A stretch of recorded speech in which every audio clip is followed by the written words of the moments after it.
Well, hello everyone, Mudcat here. This is a video that I did back in this past July of 23.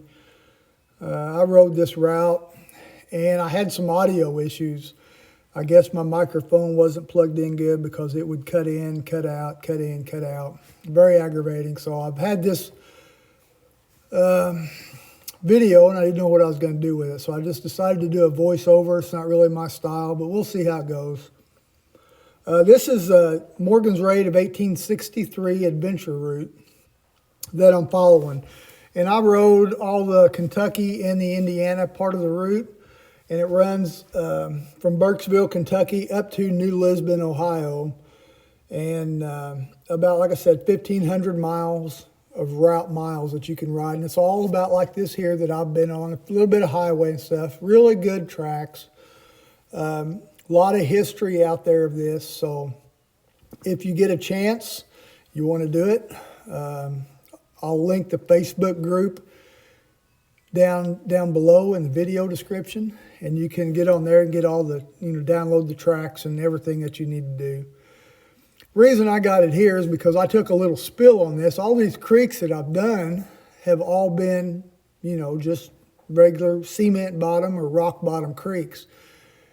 Till I get to this one up here that is in the shade, and it had some algae in it, and it was slick. And I took, like I said, I took the little spill, went down pretty hard. I was obviously riding by myself, but here's one of these ones that's not slick at all. But yeah, I had a good time. Got some good video. I'll go ahead and I'll let you listen to the fall that I do, and then I'll pick up voicing over here in a little bit. So.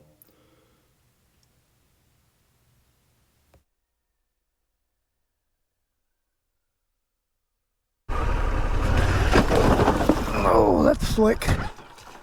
Whew, that's really slick.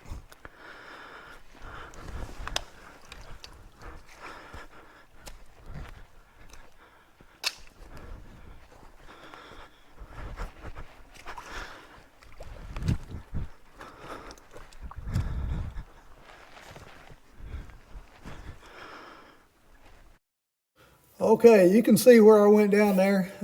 Crashed pretty hard. Complete surprise. Had no forewarning or anything that I was going to go down. It was going to be that slick. And I apologize for cutting the audio, but there's really no talking here. All I'm doing is breathing hard, struggling to figure out how I'm going to get this bike up.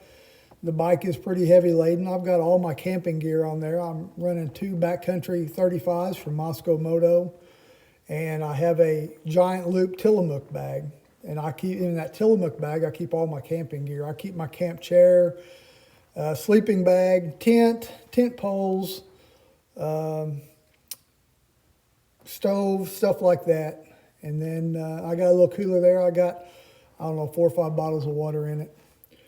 And in the backcountry 35s, I usually carry, I'll carry clothes and jacket or whatever, depending on where I'm at. I got my camera gear in there and tools for the bike. And yeah, I know I pack way too much stuff, but that's just what I do.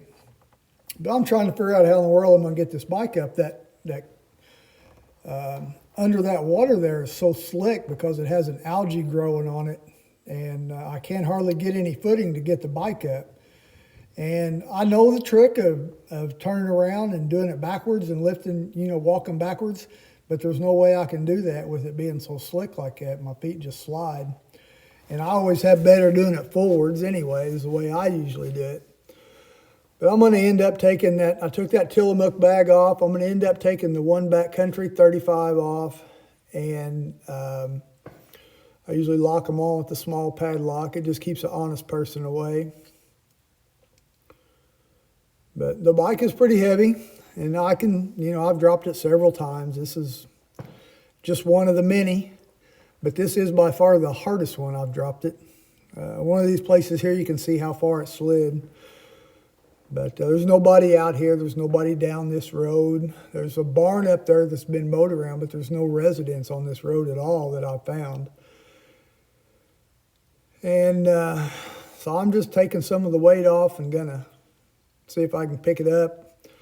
And I broke one of the buckles on the downside backcountry 35. I broke one of the plastic buckles. You'll see it here in a minute when I go to put my tripod back on there. It doesn't snap.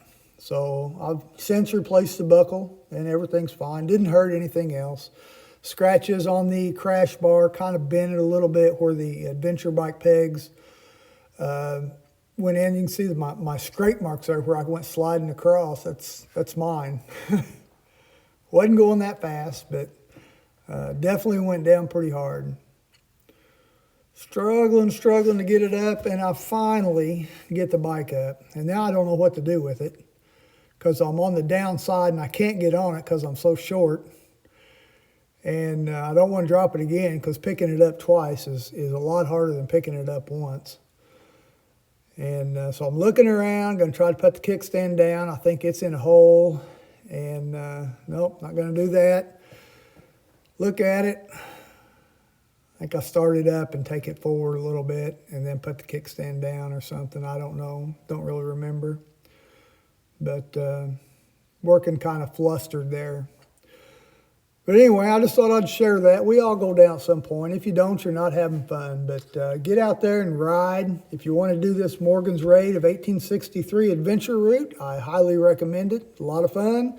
Takes you in and out of towns. It's no BDR or Smoky Mountain 500, but it is a very good route and a lot of history. If you like history, you should enjoy it. And so I'm going to get out of here. I'll pull the bike up here and put everything back on and travel on. I think I go to Palmyra, Indiana, and I think that's where I stayed the night. But you guys be careful out there. Be safe. Don't be dumb like me. And have a blessed day. Mudcat is out.